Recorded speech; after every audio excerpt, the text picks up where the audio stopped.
महाराष्ट्र में कोरोना का कहर। सीएम उद्धव ठाकरे ने बढ़ते केसों के बीच कहा, जंग फिर से शुरू हो गई है। और आइए जानते हैं उन्होंने कौन सी 10 बड़ी बातें कही हैं।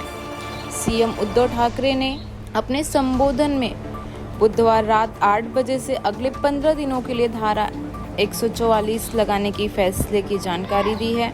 महाराष्ट्र में कोरोना संक्रमण की हालत का जिक्र करते हुए सीएम उद्धव ठाकरे ने कहा, जंग फिर से शुरू हो गई है। केसों की संख्या में खतरनाक ढंग से इजाफा हो रहा है। ऐसी अटकलें थी कि सीएम ठाकरे लॉकडाउन की घोषणा कर सकते हैं, लेकिन उन्होंने फिलहाल पूरे राज्य में 15 दिनों के लिए धारा 144 लगाने का फैसला ही किया है। सीएम ठाकरे ने कहा कि पिछले साल गुड़ी पाड़वा पर हमें उम्मीद थी कि इस साल 2021 में कोरोना मुक्त त्योहार मनाएंगे, लेकिन लड़ाई फिर से शुरू हो गई है। राज्य में इस बार केस काफी तेजी से बढ़ रहे हैं। मुख्यमंत्री उद्धव ठाकरे ने राज्य में ऑक्सीजन और दवाओं की कमी का भी उल्लेख किया। उन्होंने कहा, ऐसी हालत से निपटने के लिए सैन्य मदद चाहिए। उन्होंने कहा, इस समय हमारे पास 1200 MT ऑक्सीजन है और हम इसी सभी का मेडिकल उद्देश्य से उपयोग कर रहे हैं। मौजूदा हालत के मद्देनजर मैंने पीएम मोदी को बताया कि आने वाले दिनों में हमें ऑक्सीजन की जरूरत पड़ेगी। मुख्यमंत्री उद्धव ठाकरे ने कहा, हम पीएम से आग्रह करते हैं कि सड़क मार्ग के जरिए ऑक्सीजन पहुंचाने के बजाय क्या यह सेना की मदद से हमें हवाई मार्ग से उपलब्ध कराई जा सकती है।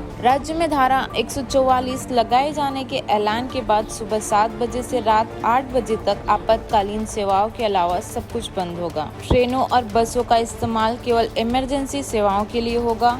पब्लिक ट्रांसपोर्ट को रोका नहीं जा रहा है, लेकिन ये केवल जरूरी सेवाओं के लिए होंगे। जरूरी मेडिकल और उससे जुड़ी सेवाएं, पशुओं से जुड़ी सेवाएं, bank, SEBI, media, e-commerce, petroleum से जुड़ी गतिविधियां चलती रहेंगी। कंस्ट्रक्शन साइटों पर काम की इजाजत होगी। अगर संभव हो तो मजदूरों को निर्माण स्थल पर ही रुकने की व्यवस्था की जाए। होटलों पर लगी मौजूदा पाबंदियां जारी रहेंगी। केवल होम डिलीवरी की इजाजत। ठाकरे ने कहा कि 12 लाख कंस्ट्रक्शन कर्मचारियों को 1500 रुपए की आर्थिक मदद देने वाले हैं। अधिकृत फेरी वालों और परमिट धारक रिक्शा चालकों को भी 1500 रुपया आर्थिक मदद देने वाले हैं। सीएम ने कहा कि रजिस्टर्ड आदिवासी परिवारों में प्रति परिवार 2000 रुपए की मदद की जाएगी। 3300 करोड़ अलग निकाले हैं जो सभी जिलाधिकारियों को बांटे जाएंगे, ताकि वे अपने जिले में कोरोना से संबंधित आवश्यक प्रबंधन कर सकें। ठाकरे ने कहा कि 3 किलो गेहूं और 1 किलो चावल अगले 1 महीने तक 7 करोड़ लोगों को राज्य सरकार की ओर से दिया जाएगा। जिनके पास राशन कार्ड होगा वह सरकारी कोटे से इसे प्राप्त कर सकेंगे। अगले 1 महीने में शिवभोज थाली राज्य सरकार मुफ्त में देगी। ठाकरे ने कहा कि रोटी किसी की न रुके, इसके लिए हम व्यवस्था कर रहे हैं। बड़ी खबरों के लिए बने रहिए हमारे साथ। वीडियो को लाइक करिए, शेयर करिए, कमेंट करिए और चैनल को सब्सक्राइब करना ना भूलिए।